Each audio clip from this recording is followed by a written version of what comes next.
boa tarde, minha gente.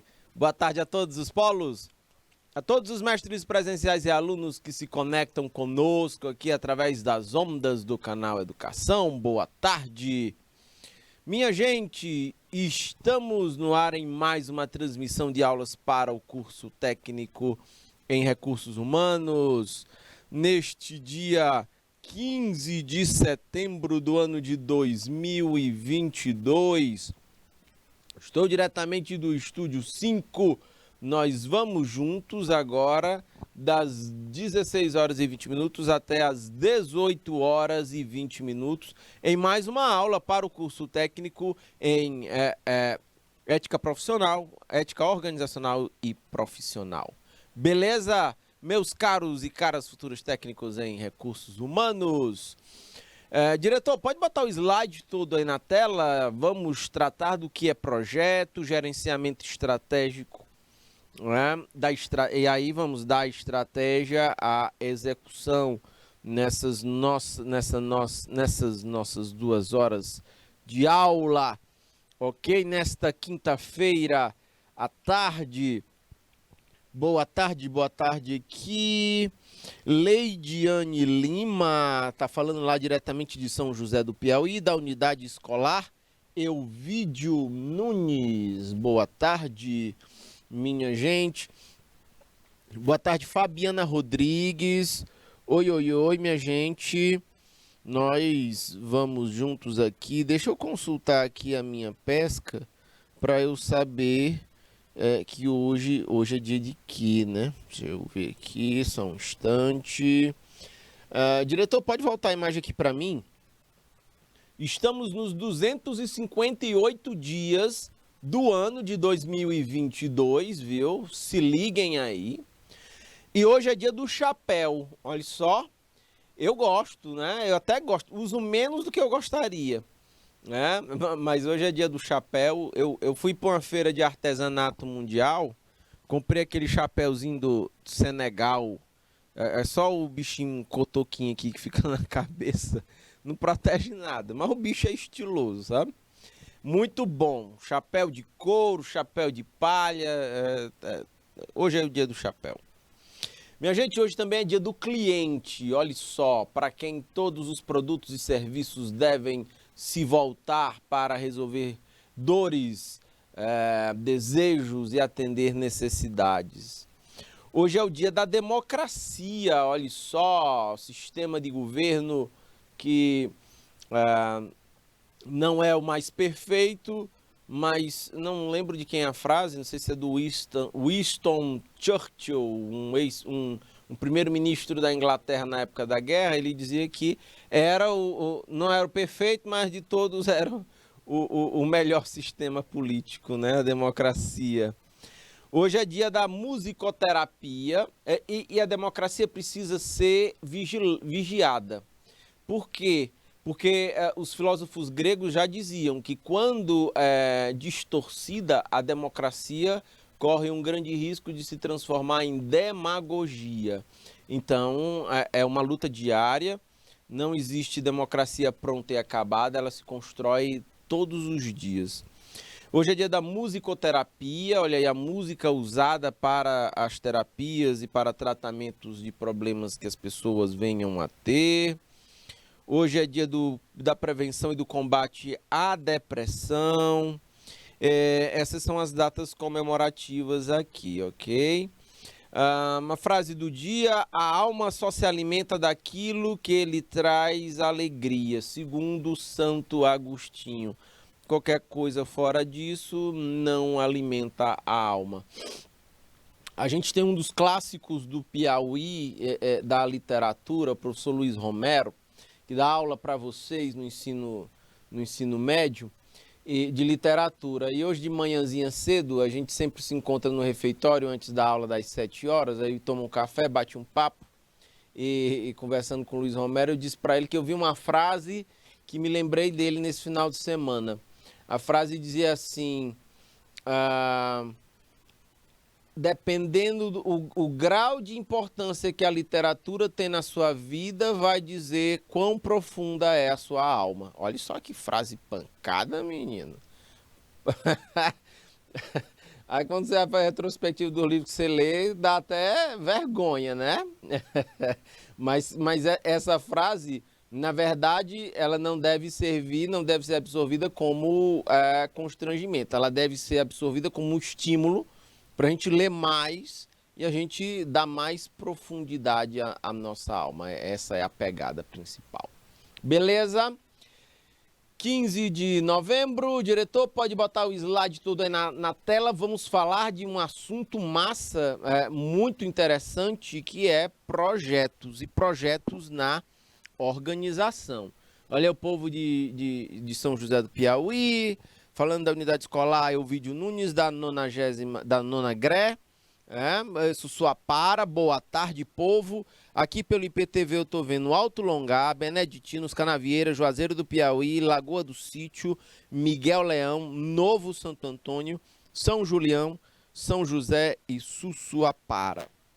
Vamos adiante. Minha gente, fiquem à vontade, fiquem muito à vontade para compartilhar suas dúvidas, exemplos ou observações pelo chat. Esse assunto ele é muito interessante e é válido toda a atenção e a participação, né, que vocês queiram fazer, porque hoje em dia cada vez mais o mercado de trabalho caminha para isso, para profissionais que saibam trabalhar através de projetos, ok? Vamos lá, meus caros futuros e futuras técnicas em recursos humanos. Eu sou o professor Fernando Galvão, vamos juntos até às 18h20. O nosso objeto de conhecimento da aula de hoje, nós vamos aqui ver o que é projeto. Deixa eu mudar aqui a cor da fonte. O que é projeto. Vamos entender o que é o gerenciamento estratégico de um projeto, a passagem, não é? A ponte entre a estratégia e a execução. Numa gestão nós temos uma pirâmide com 3 dimensões. Nós temos a dimensão estratégica, a tática, isso aqui é um T. Deixa eu refazer aqui que o bicho ficou feio. Só um minuto. Aí eu tenho a dimensão tática e a operacional, que cuida da execução, né? Então, como é que a gente sai da estratégia e chega à execução? Vamos estar discutindo isso na aula de hoje, tá bom? Conhecer os princípios da gestão de projetos organizacionais é o objetivo de aprendizagem dessa nossa aula de hoje. E a gente falou na aula passada sobre recompensas. Eu quero mostrar para vocês aqui uma tabela de indicadores de recompensa. Mas, inicialmente, vamos lá. Gestão de projetos. Frederick Taylor, olha aí, em 1856 a 1915, no início do século XX, isso aí iniciou estudos sobre a natureza do trabalho. E o Taylor, né, que é muito famoso na gestão, na teoria da administração, ele vai aplicar aqui o raciocínio científico para analisar a natureza do trabalho, sobretudo nas organizações. Ok. A gente viu que existem, pode voltar aqui, diretor, existem alguns fatores básicos para a atividade produtiva. Uma atividade produtiva precisa de capital, grana, recursos financeiros que serão aplicados na compra de máquinas e equipamentos, para adquirir estrutura, insumos, contratar profissionais. O capital vai ser o óleo que vai fazer a engrenagem produtiva girar. Independente do segmento, seja agropecuário, seja prestação de serviços no comércio ou nas indústrias. Um outro fator, além do capital, é a capacidade empresarial. o olhar, a percepção do empreendedor, do gestor na condução dos negócios. Tem muita empresa que não tem empresário, que tem é dono. Acontece demais, exatamente por essa falta de visão mais apurada. Mas uma capacidade empresarial apurada, né, ela alavanca negócios. Boa tarde, minha gente. Boa tarde, Josivaldo. Câmbio. Então, minha gente, mas vão ter empresários que são verdadeiras lideranças empresariais, né, na condução dos negócios. Às vezes eles lideram todo o setor que é composto por outras empresas, por outros empresários. Então a capacidade empresarial é importantíssima. Tem os recursos naturais, né, que vão abastecer de insumos as atividades produtivas e esses insumos serão processados e transformados em produtos acabados ou semi-acabados. Mas um outro recurso, e é deste que o Taylor se aprofundou em estudar, é importante, que é o trabalho. É a capacidade das pessoas de executarem tarefas dentro de um processo produtivo. Entendem? E o Taylor, no começo do século XX, é quem começa a estudar isso do ponto de vista mais científico, tentando medir, tentando entendendo o porquê das coisas acontecerem em relação a este fator estratégico chamado trabalho. Então, diretor, pode ampliar o slide todo aí na tela, por favor. Então, vejam só, minha gente. E Daiane, boa tarde. Josivaldo, Leidiane, Fabiana. A galera que está nos acompanhando aqui pelo chat do YouTube, mas também pelo chat do IPTV. Fiquem à vontade, fiquem muito à vontade para manifestar aí suas dúvidas, observações ou exemplos que queiram dar. Na mesma época, um outro autor chamado Henry Grant, ele estudou detalhadamente a sequência das atividades para se realizar uma tarefa. O que é que a gente... essa sequência de atividades para se realizar uma tarefa, ela recebe um nomezinho chamado de processo. Ok? Deixa eu fazer o processo aqui em outro lugar para ganhar mais espaço. Vejam, essa sequência aqui ela é chamada de processo. E o estado da arte de qualquer processo é chegar a elevados níveis de eficiência. Todo processo precisa buscar eficiência. Eficácia, ele se liga a resultado. Eficiência se associa a processos. Então, um mantra da qualidade total, da gestão focada em qualidade total, inclusive é a busca da melhoria contínua. Por exemplo, essa melhoria contínua a gente consegue aperfeiçoando processos, ok? E aí o Gantt aí, ele representou essa sequência com uma forma de diagramas e barras, né, de tarefas e marcos, né, e pontos e estações.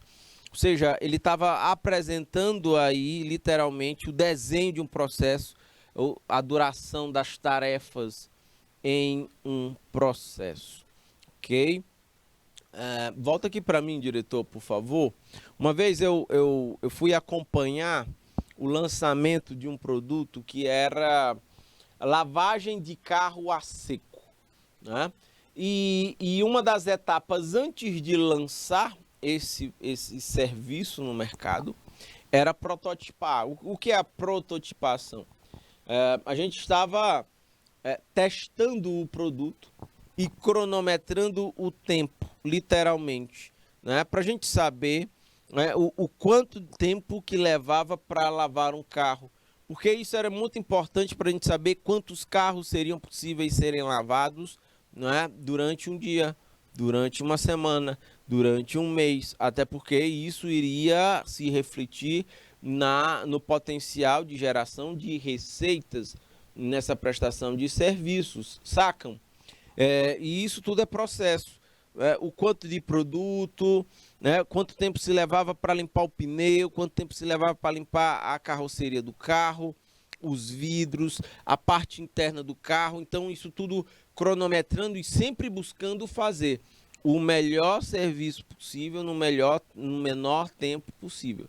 Também não dá para reduzir a um determinado limite de tempo e comprometer a qualidade do serviço prestado. Então a gente só consegue fazer, a gente só consegue modular isso testando, fazendo, errando, acertando e registrando e cronometrando para fazer isso. Sacam? Então é fundamental. Se vocês forem participar de um processo assim, entra nesse sentido. É como um dos grandes gurus da administração vai dizer: o que não é medido não é gerenciado. Sacaram? Tudo bem? Pode ampliar o slide todo aí na tela, diretor, e vamos adiante. Então, minha gente, deixa eu mudar aqui para o vermelhão. Só um minuto aqui. A partir dos anos de 1950, onde foi retomado o desenvolvimento mundial. Por que é que a gente diz que a partir dos anos 50 foi retomado o desenvolvimento mundial? Porque se a gente for olhar o contexto, o que é que teve antes de 1950? Que, ora, se 1950 deu uma retomada no crescimento mundial, no desenvolvimento mundial, o que foi que aconteceu antes de 1950 que travou o desenvolvimento mundial? E aí, basta a gente lembrar que entre 1939 começou a Segunda Guerra Mundial e ela se estendeu até 1945, né? E uma guerra, ela gera profundos prejuízos. A Europa ficou completamente destruída, né? Porque lá era o fronte de batalhas, literalmente. Então, a partir de 50, há aí uma retomada do desenvolvimento mundial. Nesse contexto, minha gente, a administração, viu como a gente precisa fazer o cruzamento das coisas, né? A gente precisa fazer o cruzamento das coisas, que eu digo é estar conectando o que a gente está discutindo aqui em termos de gestão, por exemplo, e fica incompleto se a gente não tiver uma noção clara do contexto, do período. E aí a gente precisa usar como recurso a história para entender isso, sacam? Então, a administração se desenvolveu em diferentes escolas e novas técnicas elas foram sendo estudadas, desenvolvidas e absorvidas pelo gerenciamento de projetos. E aí eu destaco aqui em amarelão, em 1969, no auge dos projetos espaciais da guerra. Aqui a gente já está falando de Guerra Fria, né? No pós-guerra, Segunda Guerra Mundial, nós vivemos num período de Guerra Fria entre Estados Unidos da América e União... só um minuto, deixa eu apagar aqui, estou ficando com pouco espaço. União da República Socialista Soviética, ok? E aqui nós temos a Guerra Fria entre esses dois entes aqui, capitalismo e socialismo disputando zonas de influência, não é, no mundo. E aqui, vejam, no auge desses projetos espaciais da NASA nos Estados Unidos, um grupo de 5 profissionais de gestão de projetos da Filadélfia, da Pensilvânia, nos Estados Unidos, reuniu-se para discutir as melhores práticas que faziam com que projetos se tornassem exitosos, né? E Jim Snyder fundou um negócio chamado de PMI, Project Management Institute, lá nos Estados Unidos, né? O Instituto de Gerenciamento de Projetos. E aí, minha gente, o PMI é a maior instituição internacional dedicada a tentar disseminar conhecimentos e aprimoramentos das atividades de gestão profissional de projetos. Volta aqui para mim, diretor. Esse pessoal, eles sempre lançam, ó, os livros são assim, dessa largura aqui, ó. Quando você está numa bodega e na bodega tem aqueles cabas que gostam de tomar uma pinga, ele não pede 2 dedinhos de pinga assim no copo, não. Ele pede assim, né? Os 2 dedinhos dele são assim, né? É mais ou menos a grossura desses livros de projetos do PMI aí. É um livrão mesmo, assim, é um negócio impressionante de conteúdo. É muito grande, é muito denso, é muito profundo esses livros aqui de projetos. Então, eles agregam as melhores práticas em vários campos. Todo projetista precisa ter esse livro fácil à mão para poder usá-lo como fonte, né, para estudar e para aplicar, né, nos seus projetos, sejam eles pessoais, sejam projetos pessoais, né, pessoais ou organizacionais. Tá bom? Beleza, minha gente? Sim ou não? Câmbio, câmbio. Pode ampliar o slide todo aí na tela, por favor. Até porque os projetos, eles podem ser de diferentes naturezas. Eu posso ter óbvio, vai caber aí a adaptação para a realidade. Mas existem projetos de empreendimento, você pode ajustar para tirar elementos, acrescentar outros para projetos de pesquisa, né? E tem uma gama grande e variada de aplicações aí quando a gente vai falar ou tratar de projetos, beleza? Vamos adiante. Vários modelos de negócios desenvolveram-se nesse período, né?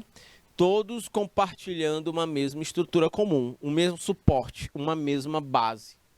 Então, como está dito aí em amarelo, projetos são liderados por um gerente de projetos, que põe as pessoas juntas em um time e assegura a integração e a comunicação de fluxos de trabalho por meio de diferentes departamentos.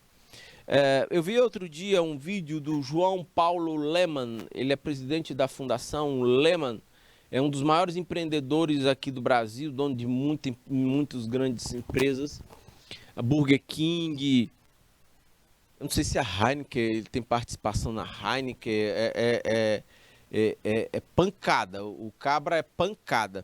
Diretor, se você puder acessar acessar o navegador, não precisa nem compartilhar na tela não, é só tu entrar no Google e dar uma pesquisada no João Paulo Lemann, tu vê lá o que é que esse cara faz tanto, porque é impressionante. E eu vi um vídeo de uma entrevista do Lemann, e ele estava dizendo que ele não aprendeu isso lá na universidade. Oi? Da Ambev, né? Isso. Eu estou falando da Heineken, mas é da Ambev. É verdade. E o Lemann, ele estava dizendo lá que não aprendeu na universidade, mas uma coisa e aí vale, isso que ele vale, faz todo o sentido para vocês que irão trabalhar como futuros técnicos, né, em recursos humanos. Ele diz que quando você vai montar uma equipe de trabalho, você precisa montar uma equipe de trabalho com pessoas que pensem diferente de você, que seja uma equipe interdisciplinar, uma equipe, pessoas que pensem diferente. Beleza, olha aqui, João Paulo Lemann é o dono da maior cervejaria do mundo, a Embev, né? É sócio da 3G Capital, controlador do Burger King, Tim Hortons, Kraft Heinz. Essa aqui deve ser aquela marca lá que mistura lá, que tem a maionese, né? Em conjunto com seus sócios de longa data, o Marcel Teles, o Beto Sucupira, por isso que é 3G, é conhecido por balançar o mercado internacional com ações firmes de sucesso. O Lemann, né, segundo o ranking dos bilionários em 2022, da Forbes, da revista, O Lehman é o 70º, 14ª pessoa mais rica do mundo e é o segundo no Brasil. É pancada. Não é à toa ganhou o respeito do homem do homem que seja provavelmente o maior investidor do mundo, o Warren Buffett, né? É isso mesmo. Então, minha gente, vejam o Lehman. Aí o que é que o Lehman ensina pra gente? Pode me botar aqui na tela de novo, diretor. O Lehman vai ensinar a gente a sempre que você for montar uma equipe de trabalho, você precisa montar com pessoas que pensem diferente de você, que sejam de perfis diferentes do seu. Faz todo sentido, meus caros futuros técnicos em finanças. Em recursos humanos, perdão. Ok, minha gente?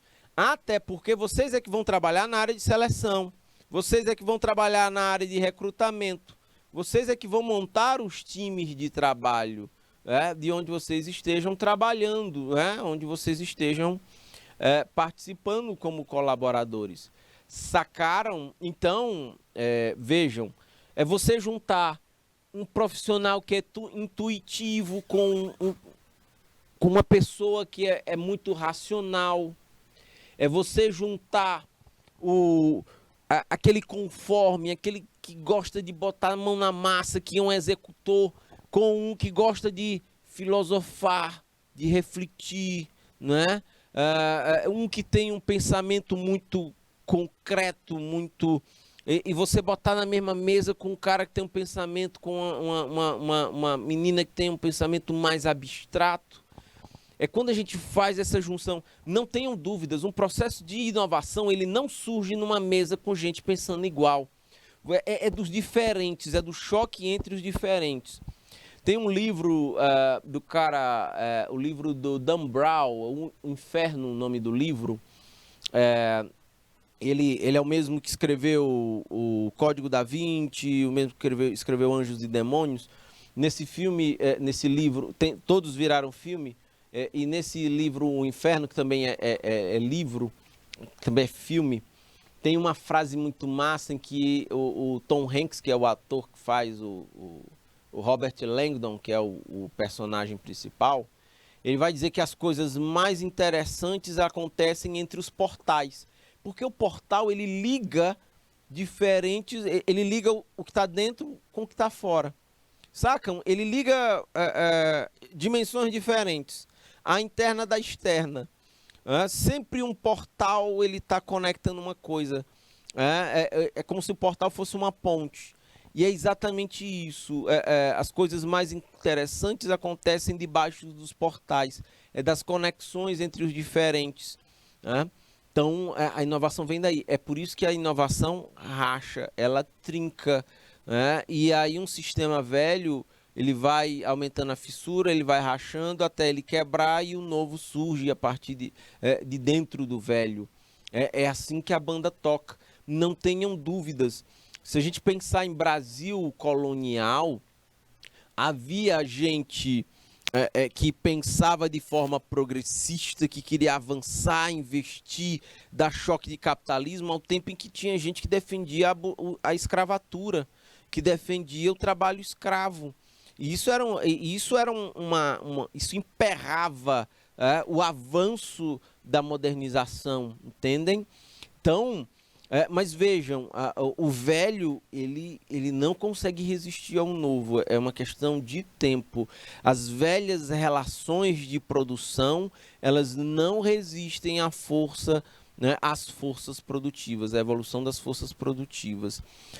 Você pode até ver modelos de negócios ainda numa pegada muito tradicional, mas tá aí, a força dos casos vão fazer com que os negócios sejam pelo menos híbridos. Eles têm uma pegada presencial, mas é preciso ter o braço digital também. É óbvio que você tem que preservar certas tradições, mas é muito importante incorporar novos elementos, para que a gente consiga aí negócios que tenham uma vida longa, uma perpetuidade, negócios que que vão ao longe. Não sei, foi aqui nessa disciplina onde eu cheguei a destacar as empresas familiares mais antigas do mundo. E entre essas tem empresa de mil anos, de mais de 1000 anos, diretor, da mesma família, e a empresa funcionando na área de hospedagem, né? Lá há 1000 anos atrás os caras já trabalhavam, ainda assim, são mais de 69 gerações da mesma família gerindo o negócio. A empresa mais antiga do mundo fechou em 2017, era construção de templo, né? Lá no Japão, né? E eles trabalhavam com construção de templos. Levou muito tempo esse negócio defasar, né? Olha só, caraca, gente, é impressionante esse negócio. Pode ampliar a imagem aí, diretor, por favor. Então é isso, minha gente, saca? Ana Vitória, boa tarde, seja bem-vinda para mais essa transmissão de aulas para o curso técnico em recursos humanos. A disciplina é ética organizacional e profissional. Por isso, minha gente, olha só o destaque, né? O gerente de projetos, né? Vocês vão achar em vários livros de gestão, vocês vão achar esse termo em inglês. E aí é o management. O management, né? É assim que se escreve, é o gerente de projetos. Beleza? Ok. Estima-se, minha gente, que aproximadamente 25% do PIB mundial eles são gastos em projetos. Vamos trocar esse nome gasto? Vamos mudar esse nome aqui. São 25% do PIB são investidos em projeto. Porque o que é gasto vai embora, não volta. O que é investido volta, se amplia, ele cresce, ele expande, sacam? Isso aqui, essas diferenças são importantes.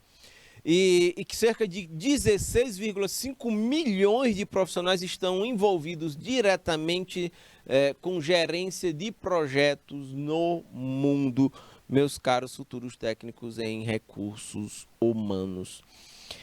Ficou claro isso, minha gente? Sim ou não, por favor, me digam aí pelo chat, vocês estão tão caladinhos aí. Aliás, vocês não falam, né? Mas os dedinhos estão tão quietinhos aí que eu não estou vendo vocês. Eu não digo logo para vocês, se eu estivesse assistindo uma aula disso, eu já tinha bombardeado o professor com umas 10 perguntas pelo menos.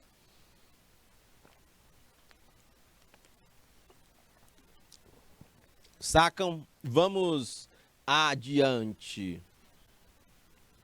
Segundo Tanner e Miller, a definição clássica de projetos aí eu separei isso aqui para vocês, destaquei em amarelo. Projeto é um empreendimento único, no qual usa recursos, olha aqui, os recursos usados num projeto, recursos humanos, materiais, financeiros, que são organizados de forma a tratar o escopo único de trabalho. O escopo único, entendam aqui, por escopo de um projeto, o objetivo dele. Sacam? Até porque, vejam, se um projeto ele tem um escopo muito amplo, ele corre o risco de não atingir todos os objetivos. O projeto de pesquisa de vocês, ele precisa partir de um tema mais geral e precisa descer para um ponto mais específico. Aqui é o tema e aqui é a delimitação. É o tema delimitado por uma hipótese, ok? Por uma hipótese.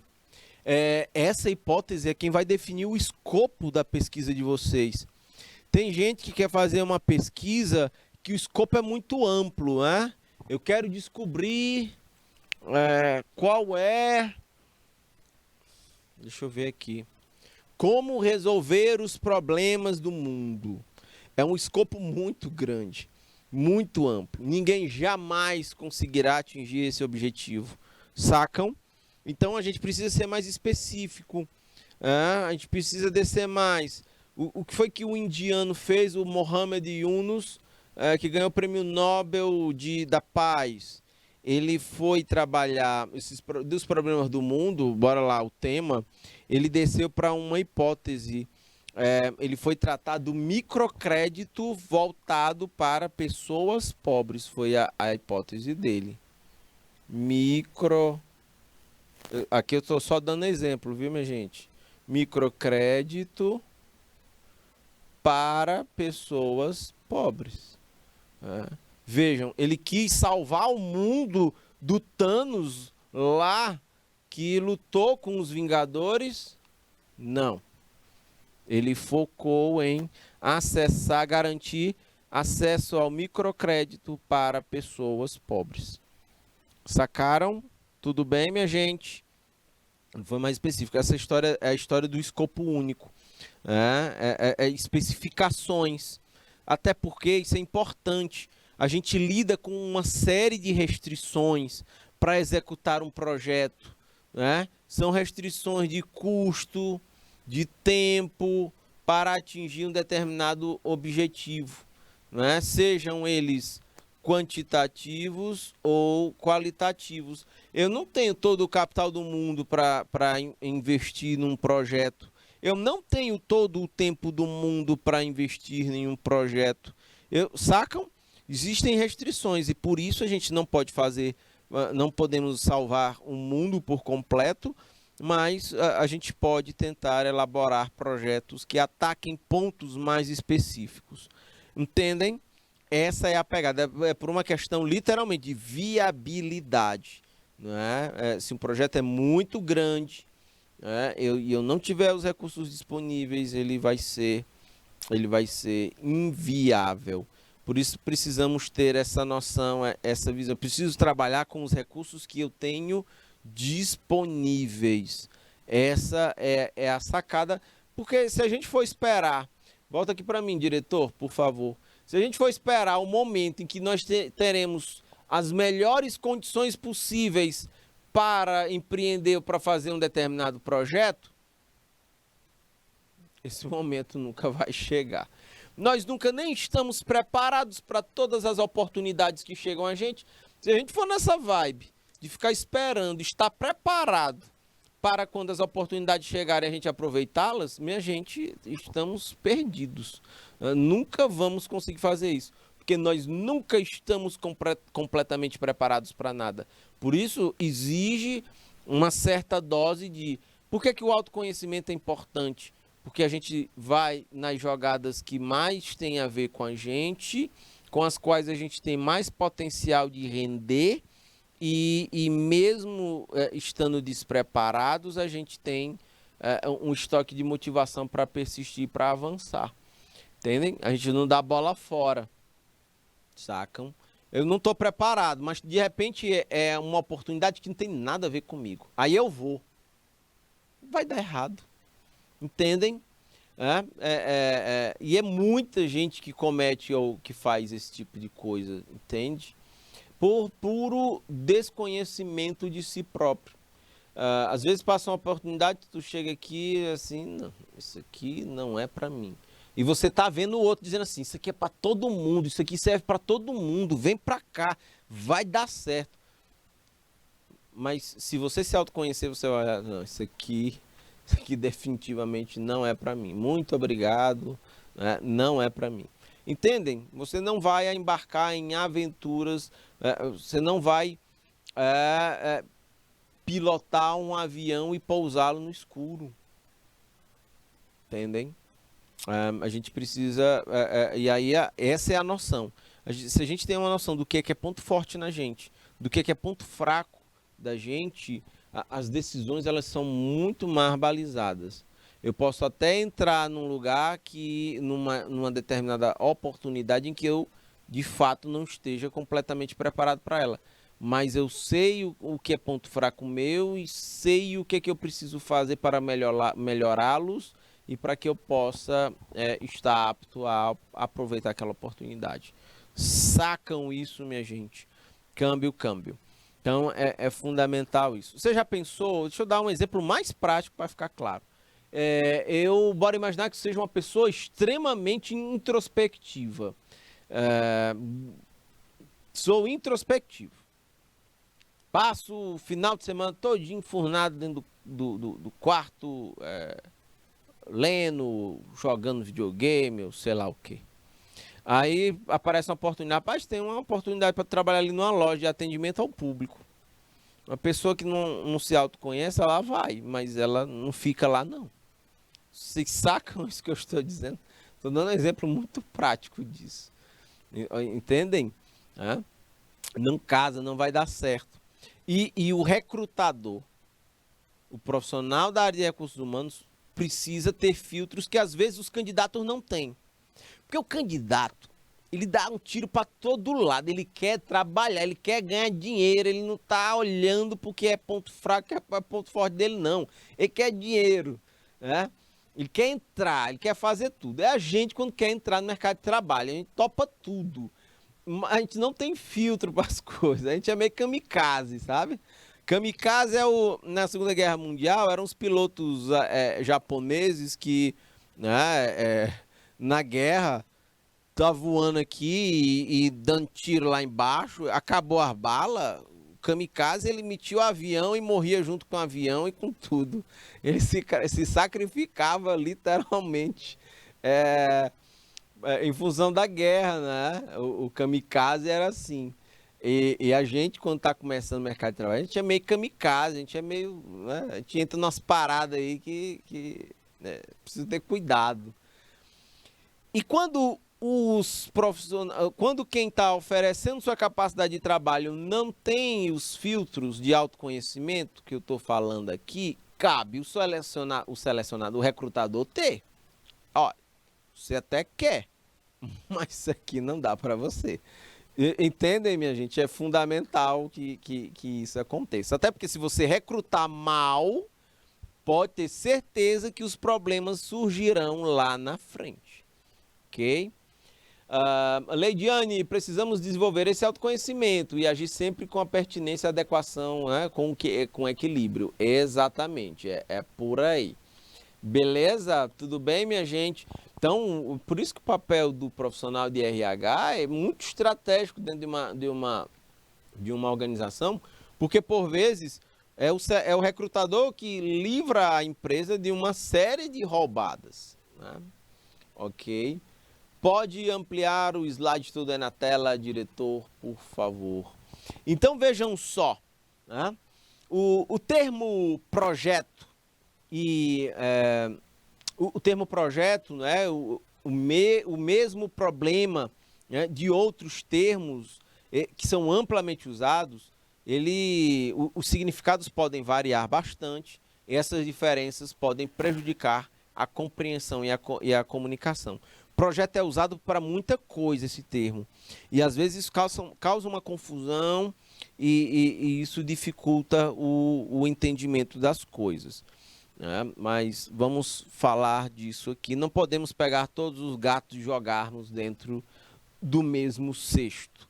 Tem gato que é siamês, tem gato que é persa, tem gato que é o rabo seco mesmo lá. Né? E, por exemplo, estratégia. A estratégia, existem tipos de estratégias diferentes. Elas vão mobilizar toda estratégia. Ela mobiliza recursos humanos, materiais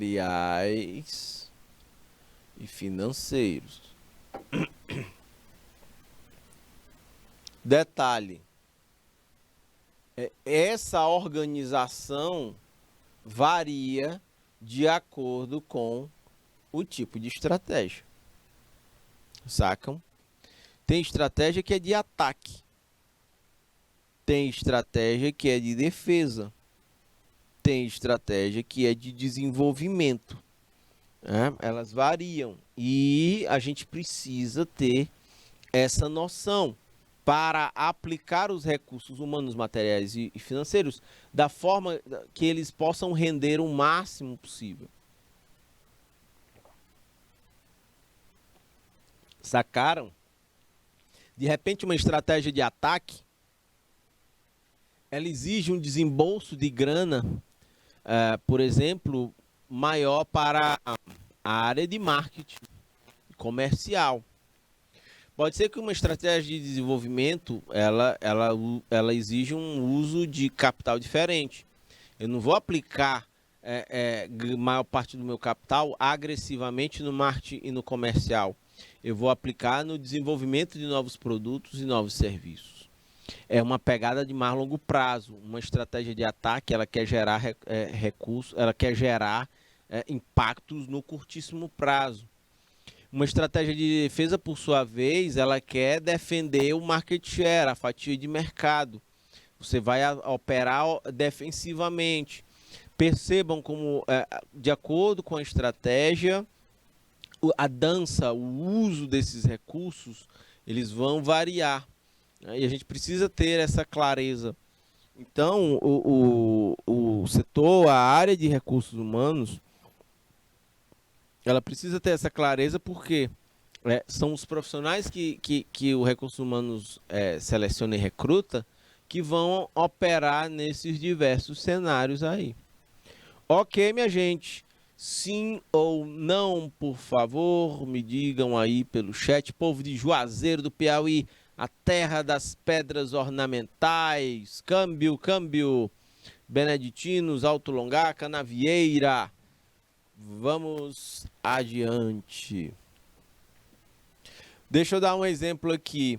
Olha aqui, penetrar no mercado é uma estratégia agressiva, é uma estratégia de ataque. Eu quero penetrar em um determinado mercado no qual eu ainda não atuo, no qual eu ainda não opero. Deixa eu dar um exemplo bem prático disso. Volta aqui para mim, diretor. A Embraer é uma companhia brasileira que ela produz aviões. São jatos médios, né? Jatos médios executivos são os grandes empresas, são os principais clientes da Embraer. Detalhe que ela opera globalmente. Ela opera globalmente, ela tem outras empresas que também operam, concorrem com ela. E chegou um momento em que a concorrência espremeu tanto que a Embraer estava aperreada com a concorrência, né? Perdendo o mercado, literalmente. Se a Embraer ela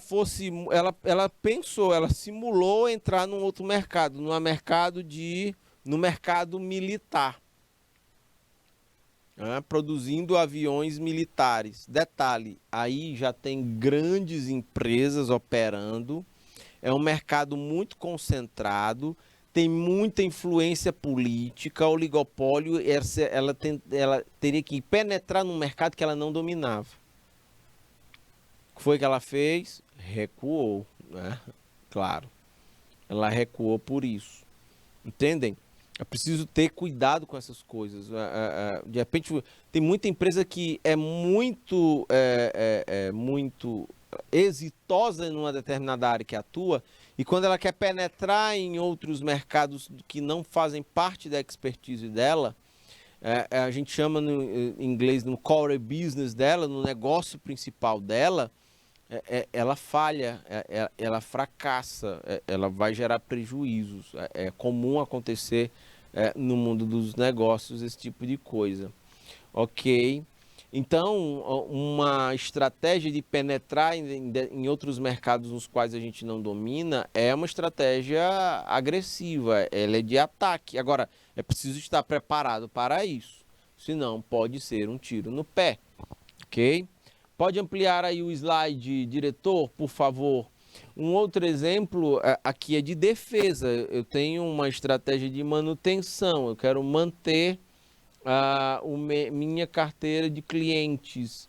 Aqui é uma estratégia mais conservadora, uma estratégia mais prudente, vamos dizer assim, de manutenção do seu mercado, da sua carteira de clientes. de expansão, é uma estratégia também agressiva, né, de penetração do mercado. Também tem outros tipos de estratégia, como a de diversificação. Eu quero diluir os riscos, né? Eu não quero concentrar tudo numa coisa só, né? Olhem aqui, por exemplo, o Grupo Claudino no Piauí. O grupo opera com gráfica, opera com construção civil, com varejo, com produção de colchões. É muito diversificado, sacam? Né? E eles tiveram pernas para fazer essa diversificação ao longo do tempo. Nem todo mundo consegue fazer essa diversificação. Outras, sim.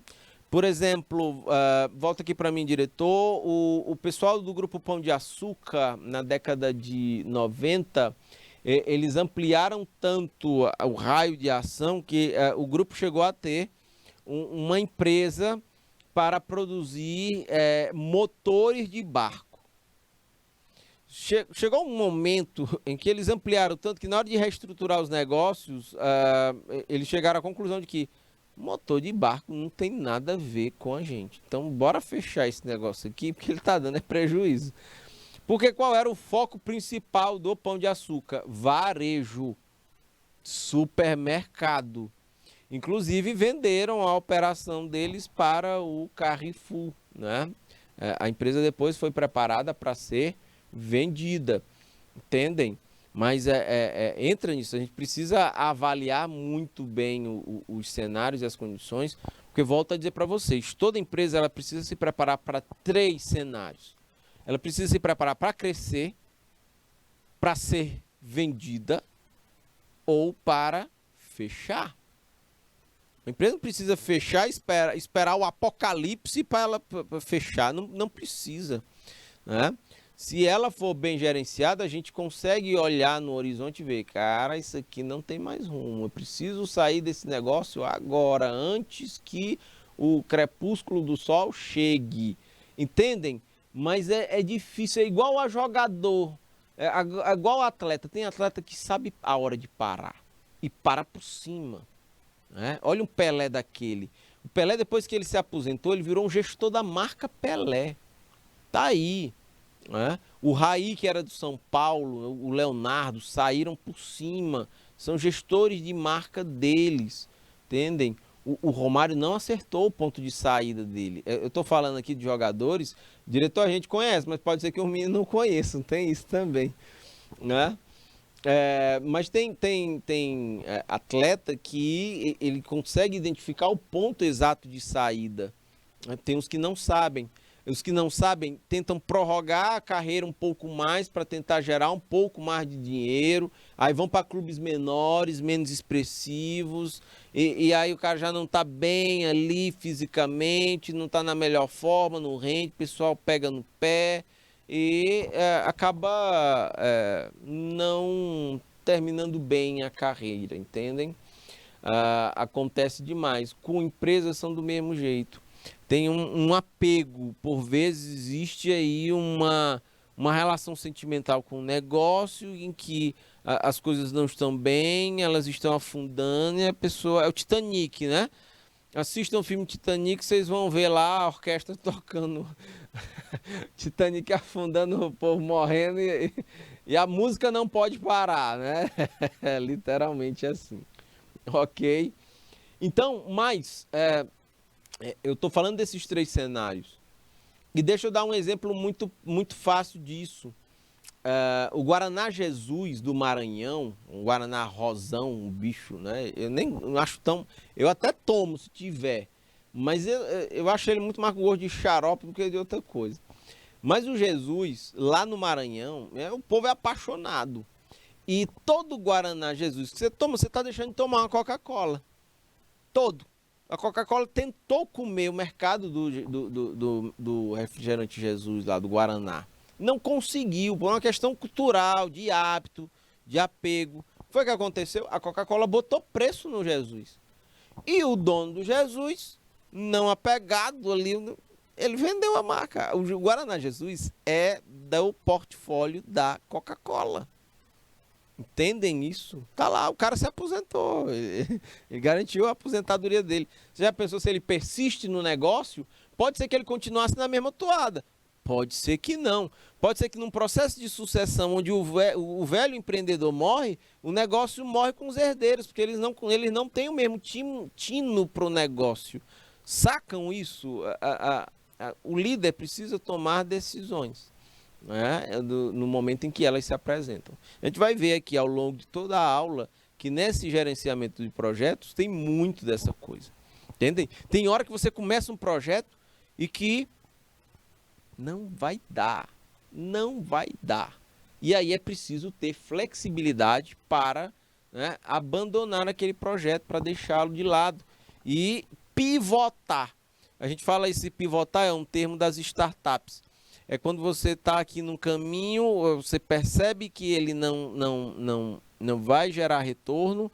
A pivotada é você sair completamente daquele projeto e tentar ir para um outro, né?